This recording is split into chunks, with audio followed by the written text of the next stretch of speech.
بسم اللہ الرحمن الرحیم۔ السلام علیکم۔ آئی سی سی نے وراٹ کوہلی اور کین ولیمسن کو بکرا کیوں قرار دے دیا؟ جاننے کے لیے اس ویڈیو کو پورا دیکھتے رہیے۔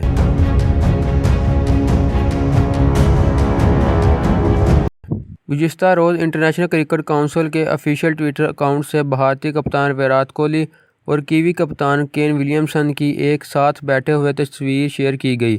اس تصویر کو شیئر کرتے ہوئے آئی سی سی کی جانب سے کیپشن میں GOATS گوٹس لکھا گیا اور ساتھ میں بکرے کی ایموجی بھی منسلک کی گئی، جسے دیکھ کر متعدد سوشل میڈیا صارفین یہ سمجھنے لگے کہ آئی سی سی نے دونوں کھلاڑیوں کو بکرا قرار دے دیا ہے، جبکہ حقیقت اس کے بالکل برعکس ہے۔ کیپشن میں GOAT گوٹ کا مخفف گریٹسٹ آف آل ٹائم ہے، یعنی آئی سی سی نے دونوں کھلاڑیوں کو تاریخ کے عظیم کھلاڑی قرار دیا ہے۔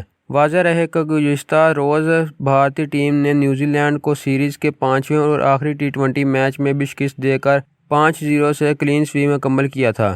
دوستو، یہ تھی ہماری آج کی ویڈیو۔ اگر آپ کو ہماری یہ ویڈیو پسند آئے تو اسے لائک لازمی کریں اور ہمارے چینل کو سبسکرائب کریں تاکہ آپ کو کرکٹ سے جڑی مزید اپڈیٹس حاصل ہوتی رہیں۔ تو دوستو، ملتے ہیں اپنی اگلی ویڈیو میں۔ خدا حافظ۔